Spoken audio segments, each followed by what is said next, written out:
Hey there guys, how's it going? My name is Suman Chatterjee from the Flozone Academy, and I'm a flow state coach, which means that I help you feel better and perform better. So I'm very busy today, so I decided I'd share with you guys an episode from my podcast, Enter the Flozone. This is the episode with the master hypnotist, Dr. Steve G. Jones, okay? I hope you enjoy this. There are many other great episodes. I don't usually share the video versions, but I decided I will share a few of these on days where I'm completely crunched with clients. And I hope you guys enjoy it. Have an amazing day. May the flow be with you. See you later. Hey there, guys. Welcome to another episode of the Enter the Flozone podcast. Today we have a very special guest with us today, Dr. Steve G. Jones. How are you doing, brother? Hey, great, Sumat. How are you? Great. So Steve is one of the world's leading hypnotherapists. He's done a lot of work with astral projection as well as brainwave entrainment and a lot of other interesting things such as neurolinguistic programming. And we're going to dive right in and ask him all sorts of questions just to get his point of view, especially since flow is the alpha theta bridge, being in peak performance. So definitely want to dive in there and ask him his opinion about that. So how are you doing today, my friend? I am doing really well, and it sounds like it's going to be a really awesome interview because it sounds like you're going to drill down on a few things, and that's good stuff. So, yeah, I'm ready. Right. Awesome. So right off the bat, I just want to ask you, what are a few myths that are out there about hypnosis that a lot of people need to just clear up, like get out of the way right off the bat? Yeah, well, there's a movie that I actually like a lot called Curse of the Jade Scorpion. It's a Woody Allen movie, and in the movie he gets hypnotized, and he's activated to commit crimes like rob his neighbor or rob a bank. You know, they call him up on the phone and say Madagascar, and he goes into a trance and has to commit some crime. And so that's a good movie, but that and other movies like that. Even comedy movies that portray hypnosis as something where you can get someone to do your bidding in an evil way and violate their morals, that isn't true. Another myth is that you may go into a coma during hypnosis. You may get so relaxed you stay in a coma and just don't come out of it. That's not true. You would just fall asleep and then wake up after you're rested. And I guess another big one that kind of ties in with the first one is that you'll be somehow under the control, just in general, you'll be under control of the hypnotist to do whatever they tell you to do. And that's not true. Right. So how did you first get into this journey of learning hypnosis? And I know it's a very, very, I wouldn't say ancient, but it's definitely an old craft starting from Erickson, I believe, and going all the way to where it is now, a lot of different types of hypnotherapists. So how did you start that journey? Yeah, well, Milton Erickson was a medical doctor who was very interested in hypnosis. It started before him, but he helped to mainstream it. Yeah. Yeah, I just more so. I mean, there was a doctor who initially is kind of sort of credited sometimes with creating it, but Milton Erickson showed just how versatile of a tool it can be for various things. So it was a more sophisticated approach. And then, can you restate your question? I've kind of lost it. I got sidetracked. Right. You said Erickson, and he's the man, so I got sidetracked. I was just asking you about your own personal journey into this. How did you get into this work in the first place? Oh, yeah, gotcha. Well, I discovered the writings of someone who was also popular and is no longer with us, like Milton Erickson. He's no longer with us, but as a PhD psychologist, Leslie Leckrone, he wrote a book called The Complete Guide to Hypnosis. I got that when I was in military school in 10th grade and started hypnotizing my roommates. And soon the athletes came to me wanting to exercise more efficiently, and the smart kids wanted to study more efficiently. So all these years later, it's the same thing, except now the athletes are the Dodgers and the smart kids are NASA. Awesome. That's amazing, man. That is actually an incredible path. So that one book led you down this path towards actually helping others. So what was it in that book that really got you to get that catabasis moment, that catalyst moment of you just like realizing like this is what I want to do? Yeah, and I appreciate you bringing me back to that by your question. So that's awesome. Yeah, I'm just remembering how awesome it was, and what it was is, you know, I was a kid who felt kind of reserved. I didn't like in baseball. I would play outfield. You know, where as a little kid, at like 5 years old, nobody hits the ball that far when you're 5 years old. So my position was kind of left out, I would say, and I applied that to life. I wasn't really engaged in life, nor was I engaged in school. And that's how I ended up in military school, because I almost failed ninth grade because I'd rather talk to the lovely lady next to me than pay attention to what the algebra teacher was saying. So there I was in military school. So I was looking for a way out. I wanted to be out of military school, not there. And so this was my mental escape. Now I could go into hypnosis and teach other people how to go into hypnosis.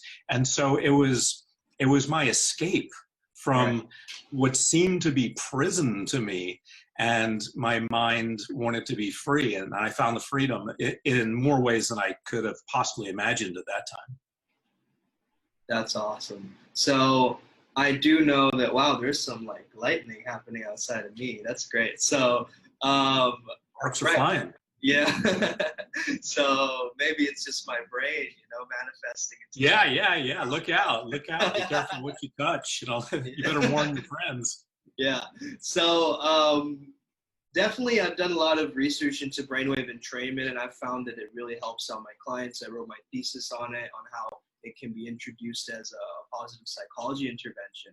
And I've seen on your website you use a lot of isochronic tones and different like brainwave entrainment tools to get people into trance-like states. What is your experience with that, just using sound therapy in general and using sounds to stimulate those trance states? What do you find is the most useful in terms of doing that? Well, I like to use everything. It's kind of like building a sandwich. You might as well layer in all the good stuff in that sandwich. So we put in, brainwave entrainment. We put in some NLP, a lot of hypnosis, obviously, relaxing music. Then I use a relaxing tone. So we put it all in. And I think it all helps. Not all of it helps every person. And some of the things don't help particular people. But when you've got that many things in that sandwich, you know, something's going to taste good and satisfy almost everyone. I like that analogy. It's making me hungry. Me too. Imagining a ham sandwich, actually. Yeah. Great. So in a lot of your videos, you talk about astral projection and kind of different metaphysical concepts as well, such as the law of attraction. So how did you get there? I mean, how do people really get to that level of astral projection? Is it real? Is it some way that we can circumnavigate these unexplainable realms? I mean, what are the benefits of astral projection? You know, if you had asked me that question 5 years ago, my answer may have been different, but I've kind of changed my understanding of the universe since then in profound ways. I've done a lot of self-exploration and so forth. And I would say at this point that if you were to look at astral projection or any other experience that you have, it would, in which you're by yourself, that is, that it would be difficult for you to differentiate that from, an actual experience in the real world that happens, or something that just happens in your mind. And I would go further as to argue that it also doesn't matter, because if you're doing something to achieve a therapeutic goal, which is what I'm always after with people, we're working on resolving something, it also doesn't matter if they're actually experiencing these things. In other words, if they're leaving their physical body and moving around through the astral plane, or if they're just imagining it. Now, previously my thinking was, this is the way it's changed. Previously my thinking was, it is an astral body, it is moving above the physical body. And now I'm open to the possibility that someone suggested to me back in high school when I first started getting into all this stuff, that maybe it's just part of our experience. And then I'm left with the question of, as I said, does it matter? And is there a difference? Right. That's really interesting. So would you find that it's just a tool for you to explore the mind in a certain way? Yes, exactly. And that's what it is for me. It's kind of like when Milton Erickson started using hypnosis as a therapeutic tool to help his patients, his medical patients who had psychiatric disorders. He used something like that to help unlock their mind and get in there and do something. And I view that currently as the highest and best use of astral projection from my point of view, as a person who is helping people and wants to help them resolve the challenges that they're working on. That's really interesting. I've never seen it being used as a kind of healing modality. So that's very interesting that you bring it up in that Oh, way. yeah, yeah. Well, the way I teach it, the way I teach astral projection, I go a lot into the healing modality, uses of it, and how you just, the Kundalini and cleaning out your chakras firsthand. Those all relate to different parts of your experience anyway. So you're kind of cleaning up life. And Awesome. Great. I love all of that stuff. So you can definitely dive deep into a lot of these topics. So another thing that I wanted to just ask you is, like, what are the most common issues that people come to you for in order to relieve or solve some of those issues or problems? It used to be weight loss and stopping smoking and just general confidence. Now, since I've been on the Millionaire Matchmaker and been in Forbes and been on, Below Deck, had some TV exposure. Now, because they've seen me as a millionaire, I get a lot of people coming to me for wealth-related issues. How can I make more money? And the answer is always the same. You find out what it is about you that's unique and that you're really passionate about, and you go with that. You work on refining that. You may not love it every day of your life, and you may have to push it in ways that you wouldn't ordinarily if you're just kind of hanging out in life. But we're finding something that you really believe in, that you can kind of hitch your sled to and just run with it. Right. A lot of entrepreneurs nowadays, they talk about money blocks. Like, everyone's got their money story and their money blocks. So do you find that sometimes just by changing the association with money, like how some people associate it with security, and then when money's gone, they feel insecure, just by changing it to something else like nature, which is long lasting, it like changes their whole experience of it? Have you found that just by changing the association, sometimes people get these benefits? Yes, but changing the association is the trick. That's the tricky part, how to get that change. So yeah, but that's the whole thing. Yeah, what are they associating money with? And a lot of times it's the stereotypical thing of, well, rich people are bad people. They take advantage of others. And I've seen it, and my parents warned me about rich people, and it'd be nice to have money and be able to pay my bills, but I don't want to be one of those rich people because they're just jerks. So that's a standard one. And clearly in that case, we need to change money. Some people are just, they're givers, just to the point where they don't feel confident enough to have for themselves, to hold on to something. They feel they always have to give it away. So because they're just not worthy of it, or maybe they feel consciously that they don't need it, but subconsciously they're probably feeling unworthy. So it could be any number of things. And yes, the key there is changing the associations. Money equals jerks. No, money equals being able to pay your bills. Great. Awesome. So I believe that a lot of this comes down to a person's self-awareness as well. Do you feel that in terms of the law of attraction or visualization, that you found a lot of benefit for yourself and for your clients? And how would you say that hypnosis like kind of adds to that sandwich? Yeah, I definitely was looking for some healing for myself. And as a result of that, I'm able to bring it to my clients. And hypnosis has been the healing. I mean, I have also looked into mainstream therapy. I studied at the graduate level. I studied counseling at the University of Florida. And I've also taken a graduate mainstream psychology class through Harvard. But my primary focus is hypnosis, because I just feel it's faster. Maybe I'm just someone who doesn't have a lot of patience for change. Life is short, let's get on with it type thing. So I just feel that it's faster and better. So for me, it has been the primary tool that I have used to work with myself, and therefore it's the one that I feel most comfortable sharing with my clients. Right.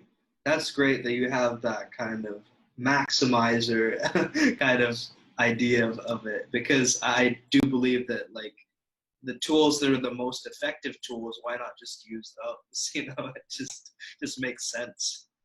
Exactly. I mean, if something's working, you don't need to, reinvent it. And that's a challenge I have with people teaching. That would be a whole other story, but people teaching hypnosis, making it more complicated than it has to be. So that Absolutely. we'll save that for another time. But Right. where were we? Yeah, so I was just wondering about the common period of like people going through hypnosis is somewhere around like 21 days to 30 days, right? You would say? Right. That's what we say because it's easy to remember. It's 3 weeks. Some people will need more. Some people will need less. The actual answer is it's highly multifactorial. I mean, it's just there's so many factors that in order to design a test to study everything that you would need to have in place would take a long time and just wouldn't be practical at all. So to study, how does age affect weight loss? How does gender affect it? How does, what about this age versus that age? What about previous experiences? Not just weight loss, but any number of things we cover with hypnosis. So we just say, okay, some people are going to need a little bit of time. Some people are going to need more time.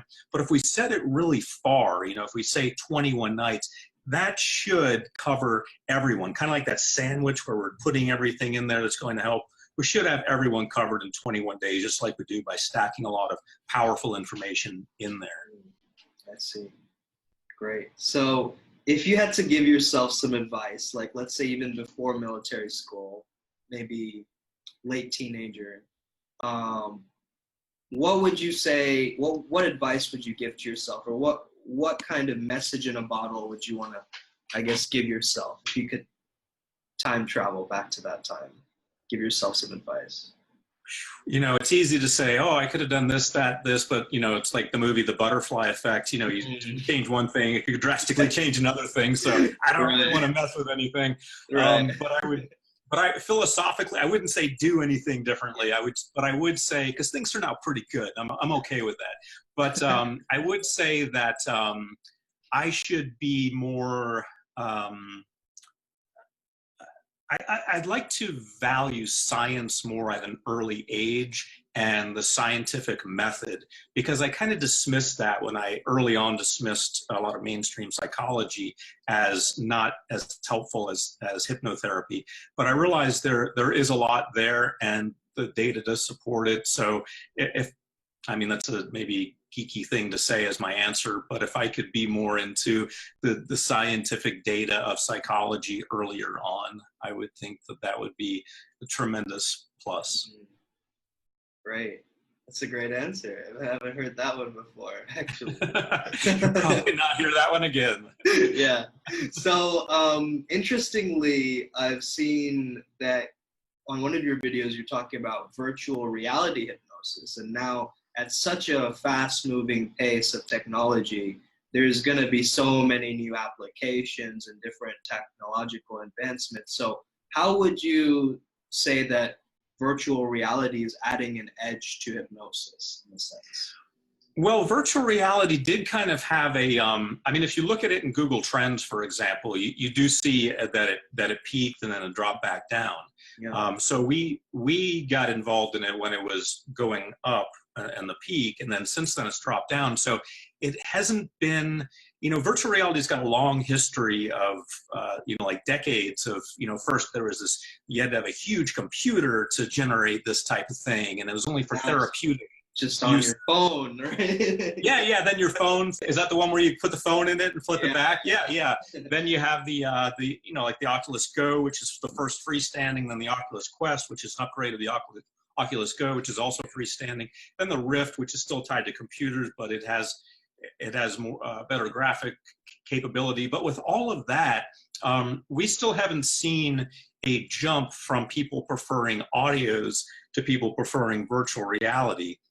So we've been ready to, we have virtual reality videos. You can watch a video and hear the audio at the same time. but they haven't taken off for us. And according to our research on Google Trends, they haven't taken off in general enough to really get too excited about yet. But I still keep hope alive. I'm going to maintain my hope that it's just a matter of time before people find out and get their hands on this and say, wow, it's a whole new way to experience things. Right.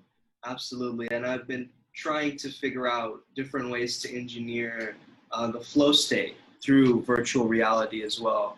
That's really what my passion is in looking at the flow state and, you know, the state of performance where, you know, where nothing else matters and time stops for you and you feel like the man, you know? And so that state is amazing. Have you ever had moments of the flow state within your own career that you can recall, or any moments like that that you feel like have been really peak experiences for you?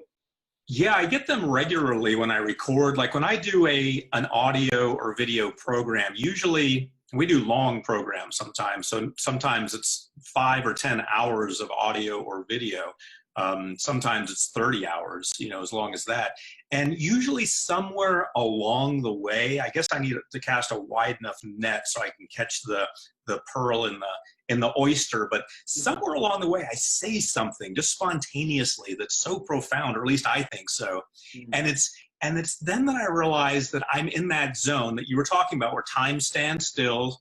I had an actor that I worked with. They didn't give me permission to share his name, but so I'll just have to say an actor, but he was talking about how it feels like he's in a cylinder when he's acting, and it's just a focused cylinder. It's infinitely that way, and everything else is kind of blocked out. So you get in that focused zone where really nothing else matters except the universe that you're focused on right then and there. And for me, it's just, I don't want to say channeling, but maybe channeling from myself and from my experiences, those things that I know people want to say in a way that's just right.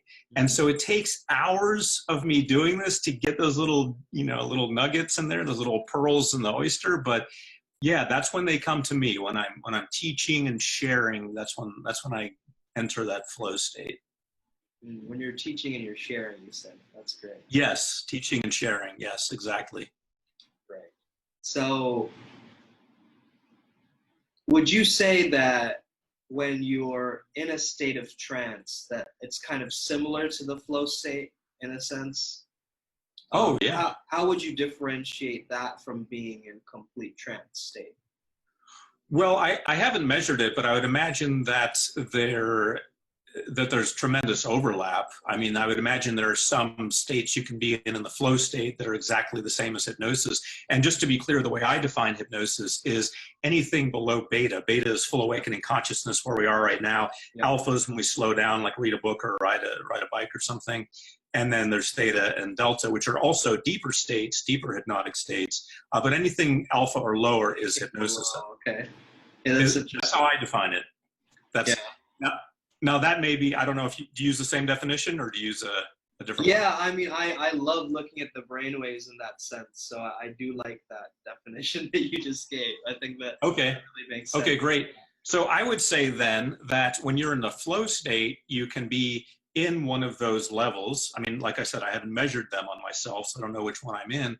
But those levels also correspond to hypnotic states. So I would say that the flow state is the hypnotic state. Who knows, where you may be unless you measure it at that time. But I wouldn't think that they would be separate scales. And I'd also put meditation on there also. Yeah, awesome. That's great. Yeah, actually in the flow cycle, we have the 4 stages, and actually goes through all of the different stages. So it goes from beta is the struggle phase, and then the release phase is alpha. And then the alpha theta bridge to get into flow is the flow state. And so it's like around 8 hertz. And then from there you go into, like, you have these gamma jumps sometimes when you're in flow, and you get these incredible moments or epiphanies or aha moments. And then it just ends with this recovery phase or delta. And so it's this beautiful, like, sleep-wake cycle almost. It's a biological cycle, so you can't, like, deny it. Like, nope, that cycle's not for me. It's like everyone's going through this all the time. Right. And that's exactly what I say about hypnosis. You're in and out of a hypnotic state every day. So it sounds like we're talking about the same the same thing. It's just Yeah. different uses and also different terminology.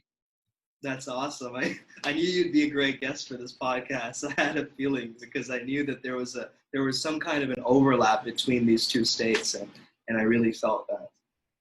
Yeah, absolutely. Excellent. So, what would you say is a way that people are there any inductions or things that you do on the regular to get people to be more receptive to hypnosis, like a couple of just statements or things like that get people, you can teach people like a few quick things, like some takeaways that people could use on themselves even. Oh, sure. Yeah. Well, if you want to put yourself into a self-hypnotic state. Yeah. Okay. Which is just defined as, you're doing it yourself. Some people say all hypnosis is self-hypnosis, even if someone else does it.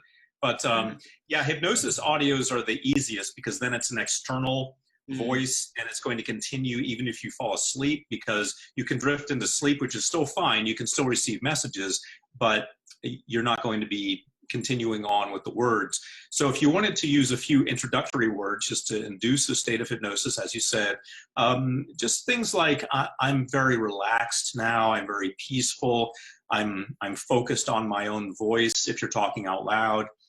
It's also helpful to focus on anything you focus on. So hypnosis is a relaxed state in which you're focused.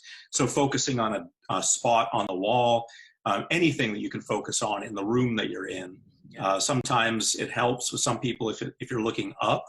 That's, these are techniques that don't work for everyone, but sometimes that's helpful if you're looking at a spot that's up, up high. And so you can get more fancy and technical with it, but those are the basics. Focus on something in your room, preferably up high where you have to look like this, and saying to yourself, I'm relaxing now, I'm letting go, I'm unwinding, I'm focused on my voice, and I'm going to accept the positive changes that I'm about to give to myself, if that's what you're about to do. And then, gently close your eyes and away you go.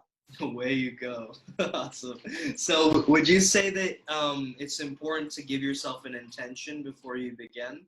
I like to, for me, that's what separates hypnosis from something like meditation. Like when people are going to meditate, for example, well, they can meditate on anything. So I like to look at hypnosis as, you can have focused meditation, but normally it seems like meditation is just, I'm going to meditate. Whereas hypnosis, we have an outcome in mind. So yeah, we always have a target ahead of time. Stop smoking, lose weight, be more confident, be more motivated, be more creative, whatever it may be.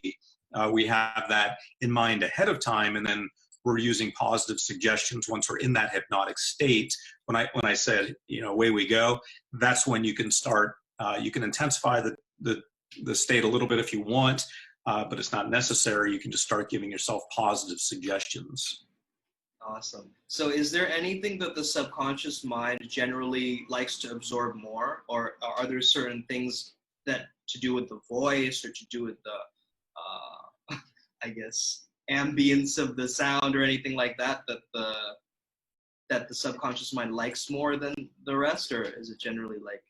Yeah, there is. I use a relaxing voice. I talk in a monotone, relaxed, hypnotic voice like this, right? So it's just easier. It's like when you're in class and the teacher's boring and talking in a monotone voice, and you're just kind of checking out.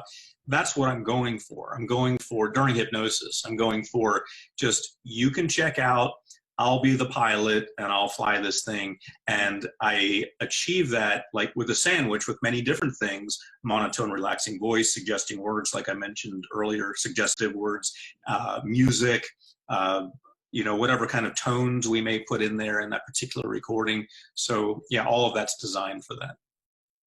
Awesome. Great. And what would you say is like one of the moments, what's the best thing about being a hypnotherapist? What are one of the premium benefits, you'd say? Well, you'd have to ask, you'll get a different answer for every hypnotherapist, I would think, because it depends. Like for me, for example, I hardly ever see clients in person. Most of what I do is I do see clients in person, but not as much as I used to because I raised my rates so much. So for me, I spend a lot of my time in the recording studio making new audios and new videos so we can help lots and lots of people. So for me, the best thing is the flexibility in the schedule. You know, I don't have to be at a certain place at a certain time to see a certain person. I just need to make sure I get this done by the deadline. And I can do that with my flexibility. And I'm also very, I'm very organized and very scheduled. So for me, that's probably the best lifestyle part. The best overall part is I just get to help so many people. And all I'm doing is working on myself, working on ways to hack my own mind, improve my own life, get myself better. And as a byproduct, I figure out these things. And you're probably the same type of person, it seems like. You figure out these things that you can share with people. You can find out new technologies, and you can empower others. And that's a feeling that's just the most amazing feeling in the world. Absolutely, I agree with you. I really love how impact driven you are, Steve, and the fact that you're actually helping these people through these different issues, which they might not even be able to reach with their conscious mind. It's like they're trying to figure it out, but there's just this iceberg, just like they're getting to the tip, they're consciously trying to figure out the problem, but until they get into that trance state, they're not really able to really fix the crux of the issue, the crux of the problem. So yeah, exactly.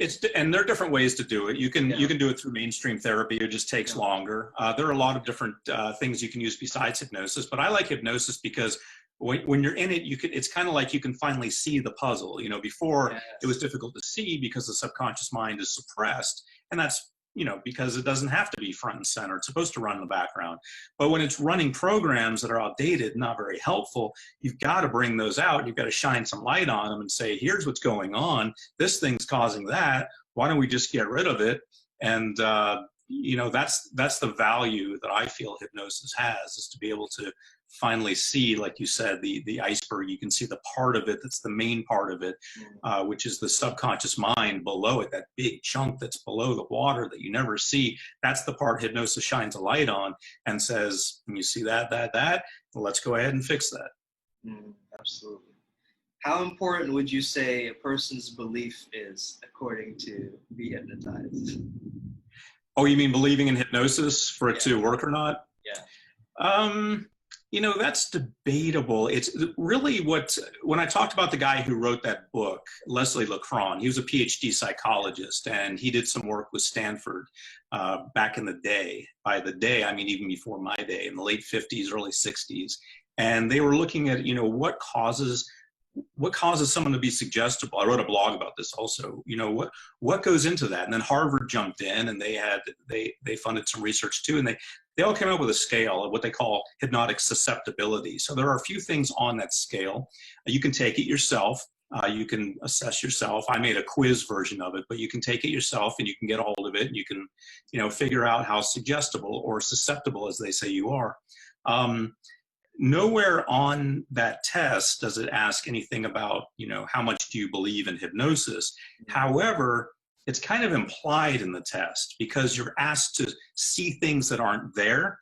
You're asked to not see things that are there, and things like that. And so your hypnotic aptitude is being tested. And so it pretty much, if you score high on that, you should believe in hypnosis because, if you're able to see something that's not there or not see something that is there, I don't know of any other good explanation for that.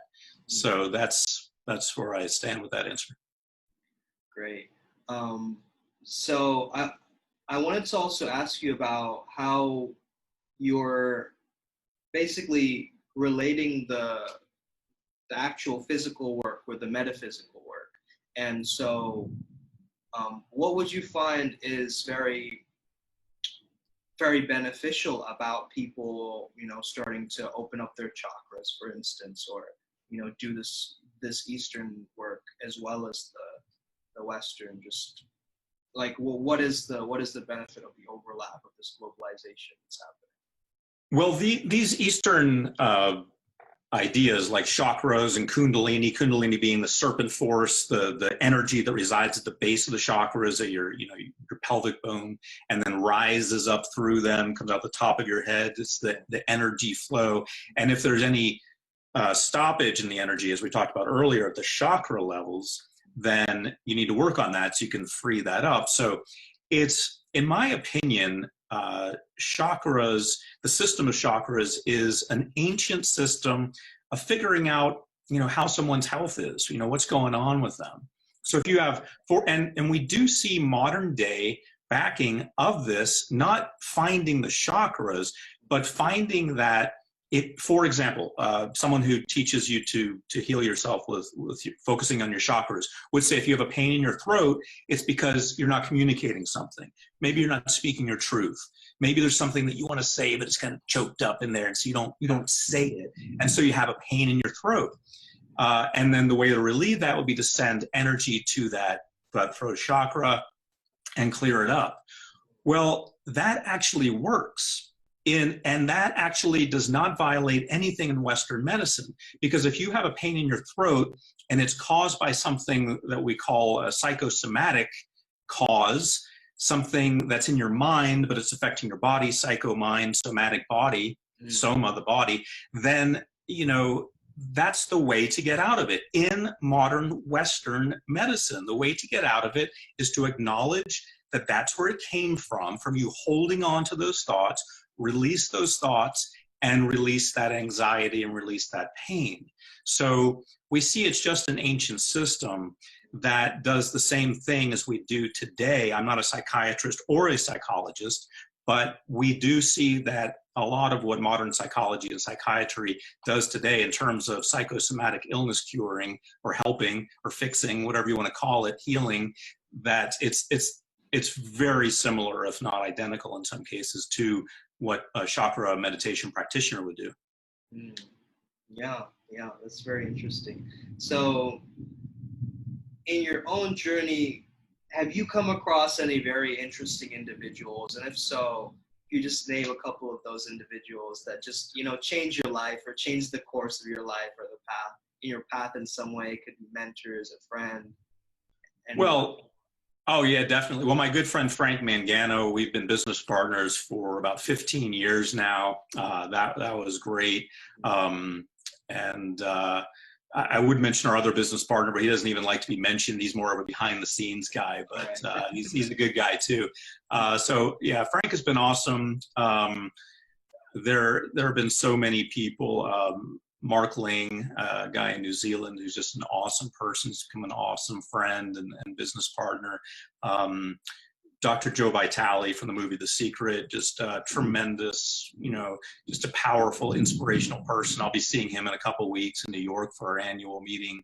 And we just talk about new ideas, new ways we can help people and create new powerful programs together that help people. And we've been honored to do that for many, many years now. So it's just, these people just feed my soul, and it's good to have them in my life. Absolutely. That's amazing. Yeah, I love what Joe's doing with the Awakened Millionaire because he's definitely also trying to bridge the gap between the Eastern and the Western philosophy. I feel it's great to see that the world is changing towards this new consciousness that's emerging. A lot of little pockets of light, people just waking up and recognizing hey, there's more to this world than this, that there is actually we have a control over our reality. And that's just a wonderful feeling. Have you used the law of attraction in your own life? Any instances that you would say that really worked for you, or any moments of using The Secret? Yeah, constantly. I mean, I used to use it kind of here and there, kind of hit or miss. Now it's just, I live it. I'm constantly in it, because every moment of your life, everything you do, every word that I'll say here, all of it, moment by moment, you're creating your reality based on what you choose to say or do. So it's just, you're constantly tunneling through this life. That's why I kind of look at it. You're tunneling through the matter of of life, and you're choosing in every moment the direction, and at any moment you can change the direction. You can completely turn around, you can change it altogether.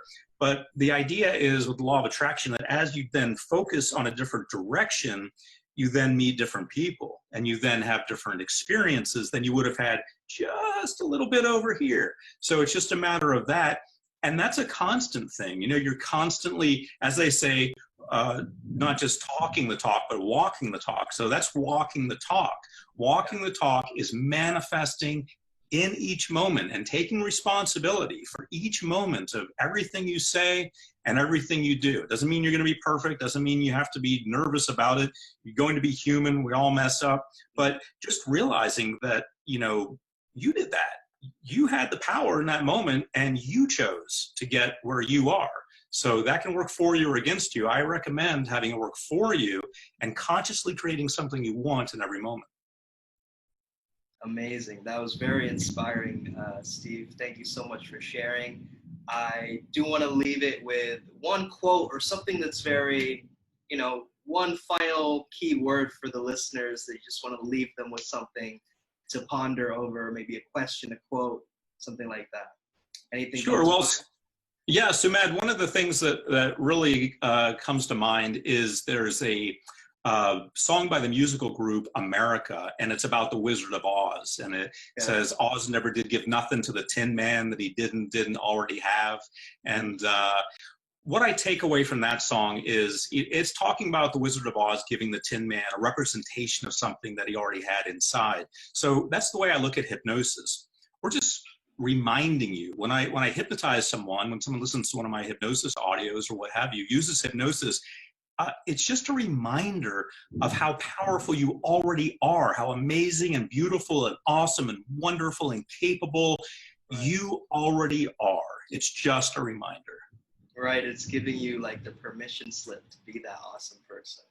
Yes, it's okay. You are that person. Things will work out. Do it. Awesome. Thank you so much. That was a great final wrap up. How can people get in touch with you, Steve? Well, so Matt, they can reach out to me on my website. There's also a free audio there for wealth building if they want to experience hypnosis, and that's stevegjones.com. Awesome. Great. Yeah, I highly recommend you guys check that out. Go get that wealth hypnosis. Thank you so much for tuning in. This has been another episode of Enter the Flozone podcast. May the flow be with you, and stay legendary.